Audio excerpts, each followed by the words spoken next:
모든 생물들은 나름대로 목표를 가지고 자라가기도 하고 활동을 하기도 합니다. 그런 의미에서 이 땅을 살아가는 모든 사람들도 다 나름대로의 삶의 목적이 다 있습니다. 하지만 당신은 무엇을 위해서 삽니까? 당신의 삶의 목적이 무엇입니까? 라고 물으면 그 물음에 대한 답을 쉽게 하지 못하는 것이 또한 현실이기도 합니다. 오늘 본문에 보면 사도 바울은 나 자신의 삶의 목적이 무엇인가에 대해서 분명하게 밝히고 있습니다. 그것은 바로 예수 그리스도가 삶의 목표였습니다. 그리스도를 알아가는 것, 그리고 예수 그리스도의 고난, 그 남은 고난에 동참하는 것, 또 예수 그리스도와 함께 그 죽으심을 본받아서 나 자신이 죽는 것, 그리고 예수 그리스도의 부활에 동참하는 것, 그래서 예수 그리스도가 사도 바울의 삶의 참 목표였습니다. 바울은 잠깐 있으면 사라져버릴 이 세상에 있는 것들, 이 세상의 명예와 권세와 물질, 그 모든 재물을 삶의 목적으로 두지를 않았습니다. 이 세상의 것들은 아무리 많이 소유한다 할지라도 때가 되면 그 모든 것을 손으로 놓고 아무것도 가지지 않는 채 이 세상을 떠나야 하기 때문에 그렇습니다. 지방선거가 다가오고 또 있으면 대선도 치르게 되겠지요. 가장 가슴 아픈 게 우리나라 대통령 다 은퇴하고 나면 감옥에 간다는 것이 가장 큰 아픔이죠. 왜 그랬을까?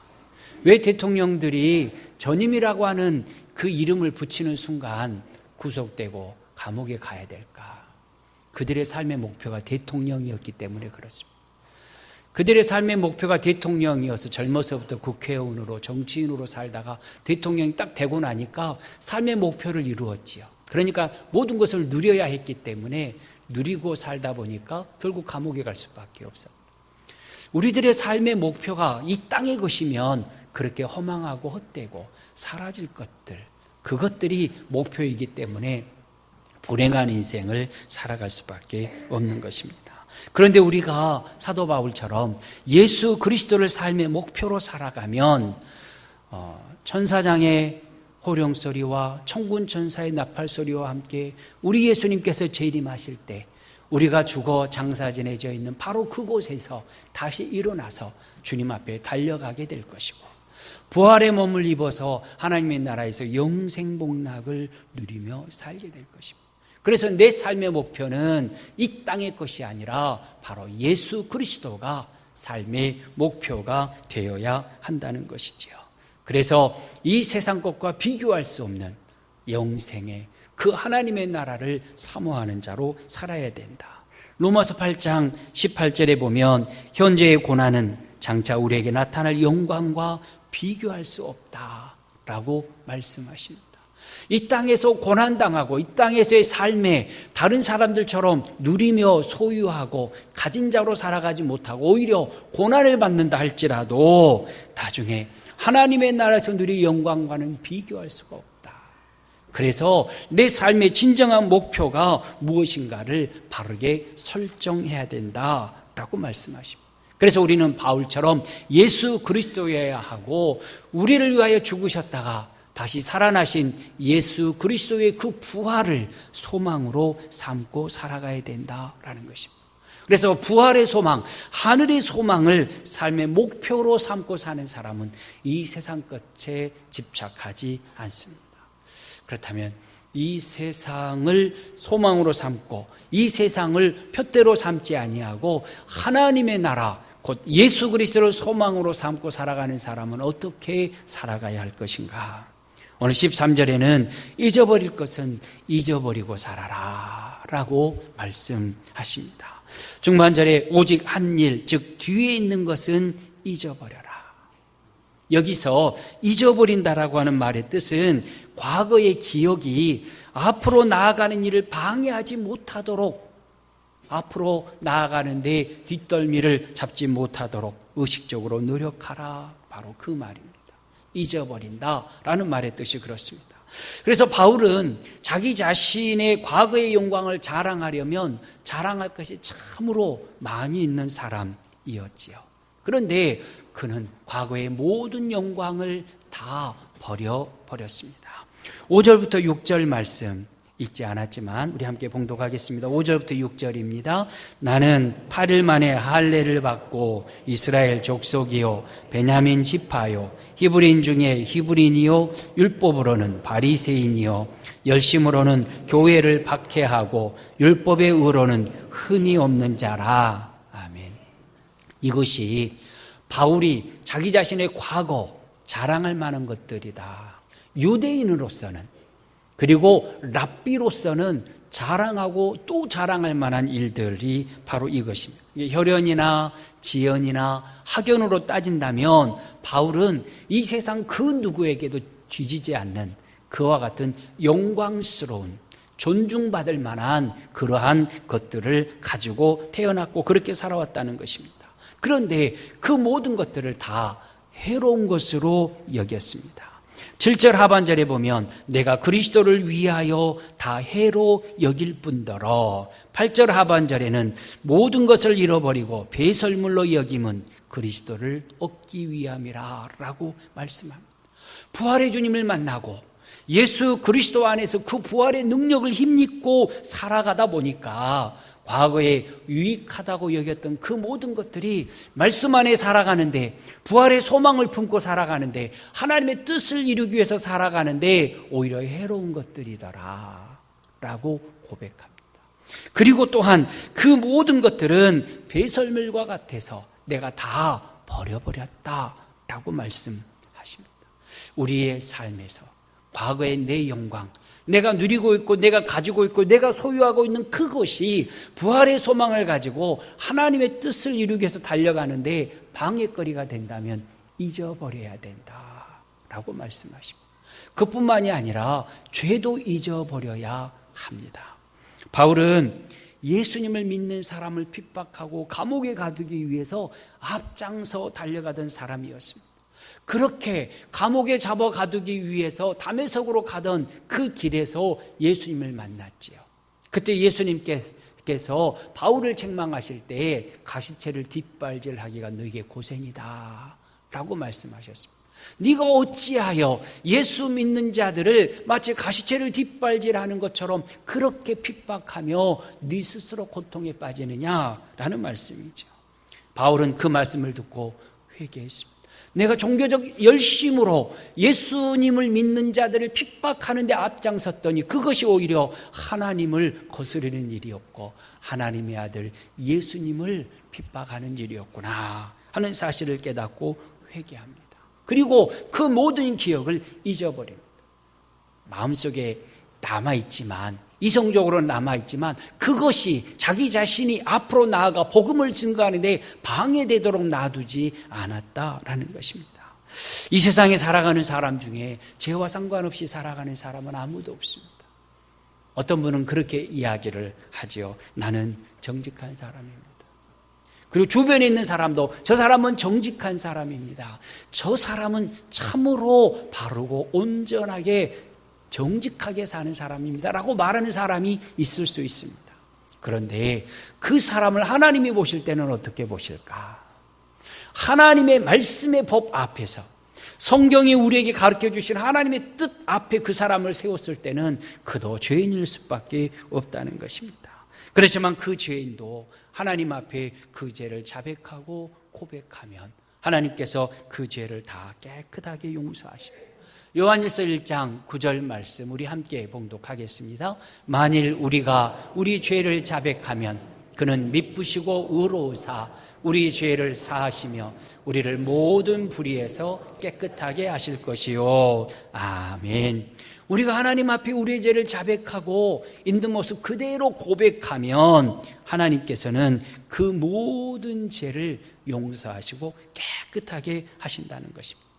그러니 우리가 하나님 앞에 죄를 고백하고 하나님 앞에 자백하였으면 그 후부터는 그 죄를 기억하지 말아야 한다는 것입니다. 지난 죄 때문에 고민하고 지난 죄 때문에 아파하고 그러면서 나는 죄인입니다. 가슴을 치며 애통할 필요가 없다는 것입니다. 왜냐하면 하나님께서 우리가 자백하는 그 순간에 그 모든 죄를 도말해 버리셨기 때문에 그렇습니다. 도말해 버렸다, 그 말 제가 가끔 설명드립니다마는 덮어버렸다라는 말씀입니다. 그래서 모든 죄를 하나님께서 완전하게 페인트를 칠하듯이 덮어버리셨기 때문에 그 죄가 흔적도 없이 사라져버리고 말았다는 것입니다. 그래서 하나님께서 기억하시지 않으신다는 것입니다. 그러니 우리는 그 죄를 잊어버리고 하나님이 나를 사랑하신 그 사랑만 생각하며 하나님 앞에 부지런히 달려가 하나님의 뜻을 이루며 살아야 한다는 것입니다. 그리고 또한 이 세상을 살아가는 모든 사람들은 성공과 실패를 늘 그 왕복하며 살아가지요. 그러니까 성공했다고 해서 교만할 필요도 없고 실패했다고 해서 좌절할 필요도 없습니다. 과거가 좋은 기억이든 나쁜 기억이든 이미 흘러가 버린 과거일 뿐이다라는 것입니다. 그래서 중요한 것은 현재입니다. 과거에 내 삶이 영광스러웠든지 아니면 실패였든지 그것이 중요한 것이 아니라 지금 현재 내가 누구와 함께 있느냐 하는 것이 중요하다는 것이죠. 내 안에 계신 성령 하나님, 나와 함께 하시겠다고 약속하신 예수 그리스도와 함께하는 오늘이 중요한 것이지 과거는 중요하지 않다라는 것입니다. 만약에 운동선수가 과거에 집착해 있다면 어찌 될까요? 운동선수가 어떤 사람과 경기를 했습니다. 그리고 패배했습니다.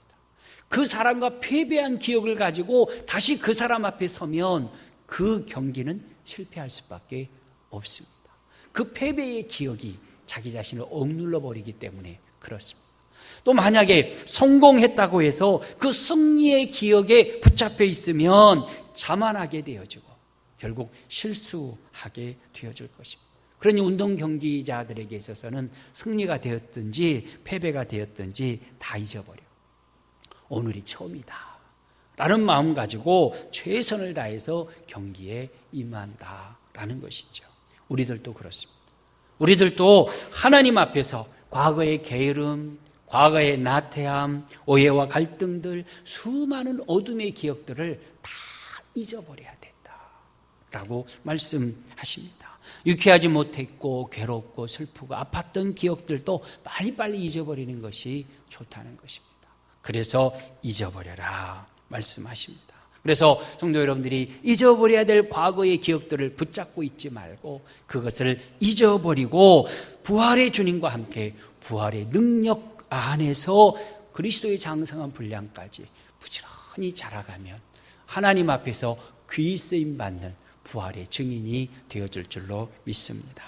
또한 우리가 부활의 소망을 가지고 부활의 능력을 누리려면 어떻게 살아야 할 것인가? 두 번째로는 표대를 향하여 달려가야 된다라고 말씀하십니다. 우리 14절 다시 한번 봉독하겠습니다. 표대를 향하여 그리스도 예수 안에서 하나님이 위에서 부르신 부름의 상을 위하여 달려가노라. 아멘.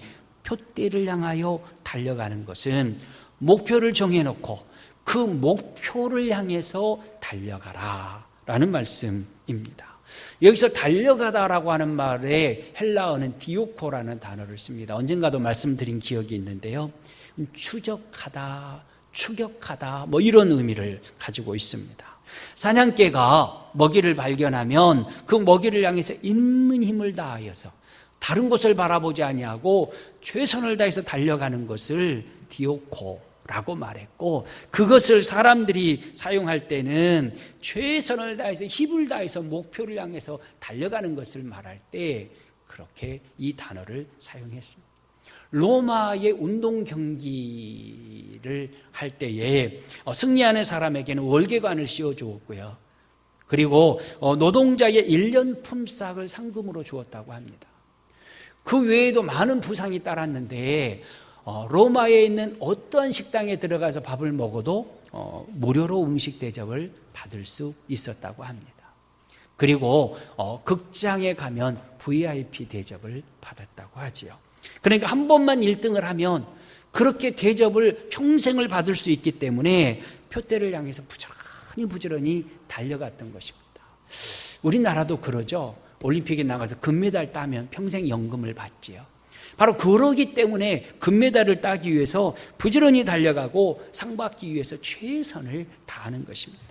그래서 고린도전서 9장 24절에 이렇게 말씀합니다. 함께 봉독하겠습니다. 운동장에서 다름질하는 자들이 다 달릴지라도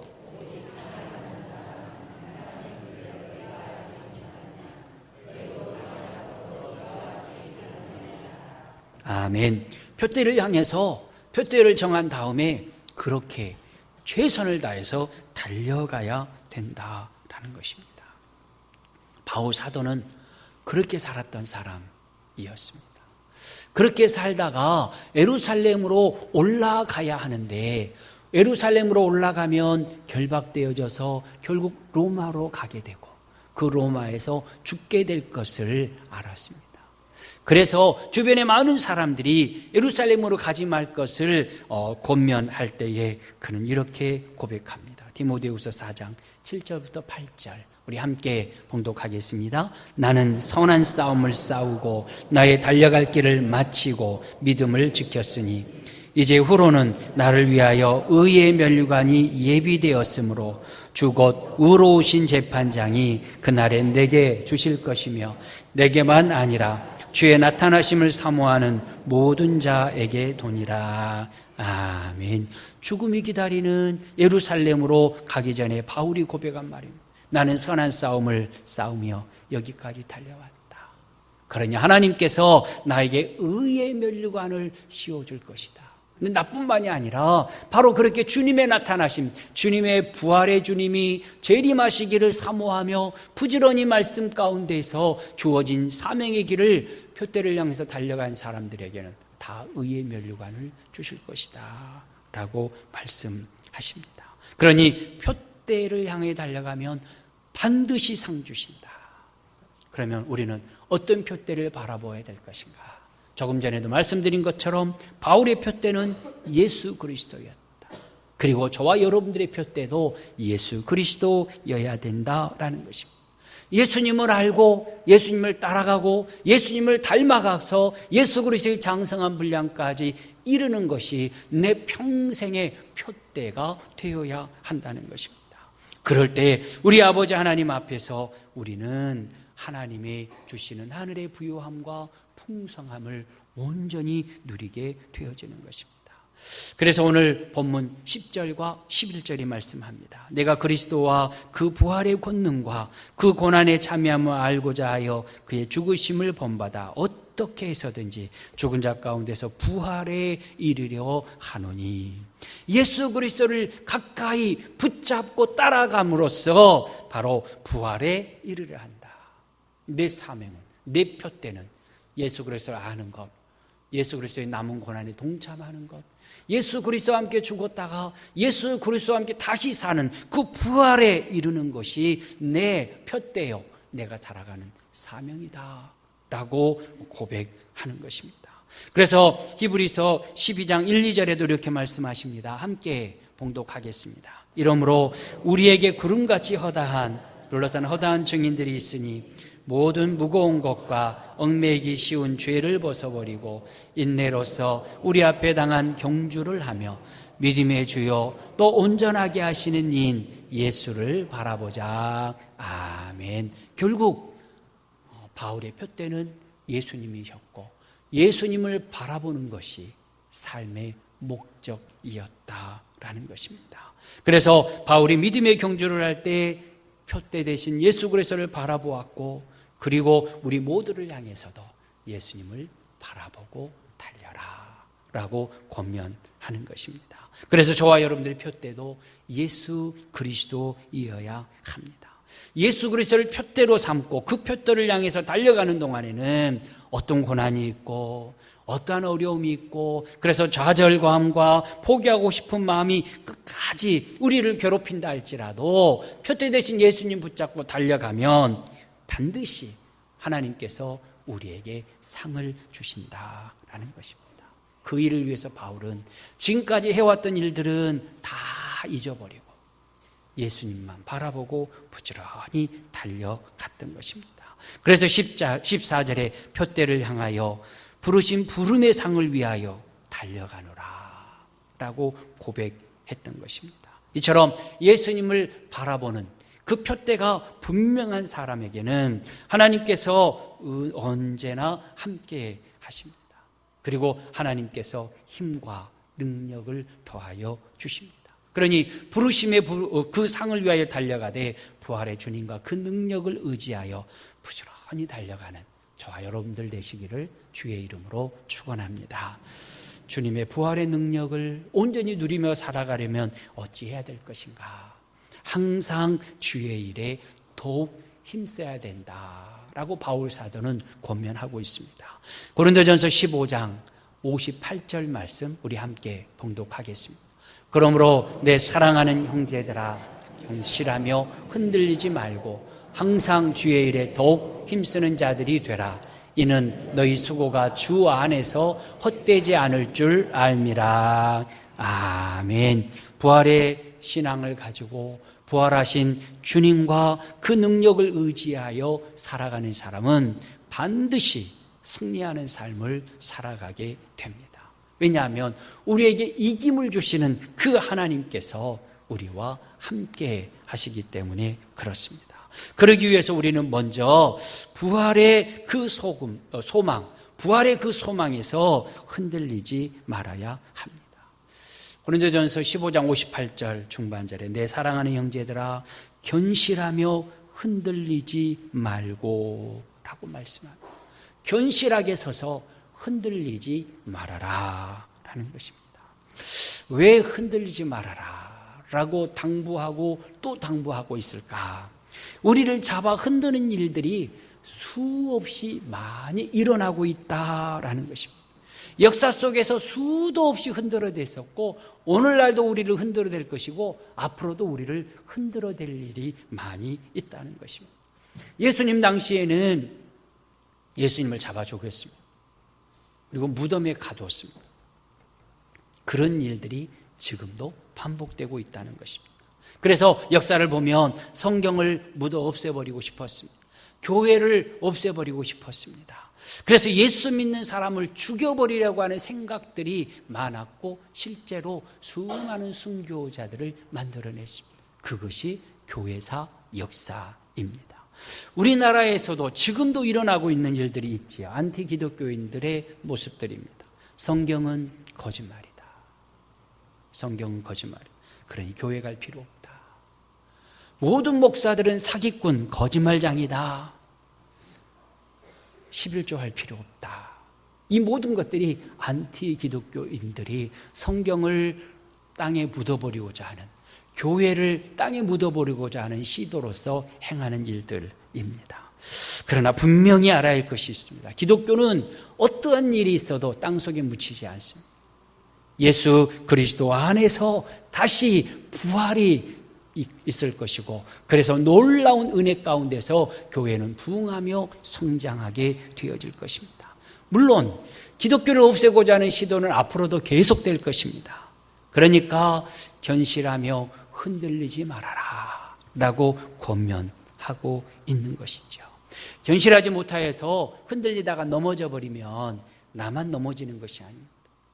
가족들이 함께 넘어지고요, 구역이 함께 넘어지고요, 교회가 함께 넘어지고요, 큰 시험에 빠지게 되어집니다. 그러니 우리는 나 자신과 가정과 교회를 위하여서 견실하며 흔들리지 않고 하나님의 말씀을 붙들고 승리하는 자로 살아가야 한다는 것입니다. 사탄은요, 우리가 흔들리면 우리의 약점을 알기 때문에 그 약점을 붙잡아서 더욱더 흔들어 버립니다. 그러니 우리가 믿음에 굳게 서서 처음부터 흔들리지 않는 믿음의 사람으로 굳게 서야 된다. 그래서 십자가 군사가 되어라. 그리스도의 좋은 병사가 되어라. 흔들리지 마라. 견실하게 서라. 라고 당부하는 것입니다. 그리고 나서는 주의 일에 더욱 힘써야 된다 말씀하십니다. 58절 항상 주의 일에 더욱 힘쓰는 자들이 되라 말씀합니다.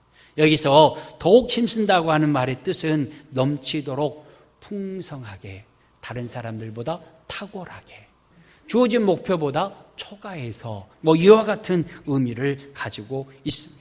그러니까 이 말은 주의 일을 하되 넘치도록 하고 풍성하게 봉사하고 탁월하게 일들을 감당하면서 하나님의 뜻을 이루어가라 라는 권면의 말씀인 것입니다. 이 말씀을 한마디로 딱 정리하면 최선을 다하라. 있는 힘을 다하여서, 최선을 다해서 하나님의 뜻을 이루기 위해서 삶을 드려라 라는 것입니다. 그러니 최선을 다하려면 넘치는 열정이 있어야 합니다. 열정이 없으면 주의 일에 최선을 다할 수가 없지요. 식어진 가슴으로 어떻게 주의 일을 감당할 수 있겠습니까? 뜨거운 심령으로 열정을 다해서 그렇게 봉사할 때 주의 뜻을 이루어 드릴 수 있는 것이죠. 그것을 아는 바울은 지금까지 열심히 섬기고 열심히 봉사하고 헌신하였으니 금년 안에는 좀 쉬어라 라고 말씀하시지 않는다는 것입니다. 과거에 네가 열심히 봉사했던 그 모든 것은 잊어버리고 오늘 또 열심히 최선을 다해서 더욱 힘써서 봉사하고 헌신하라 라고 권면하는 것입니다. 그러니 성도 여러분, 주님을 섬기는 그 일에 있어서 열심을 다하시기를 바랍니다.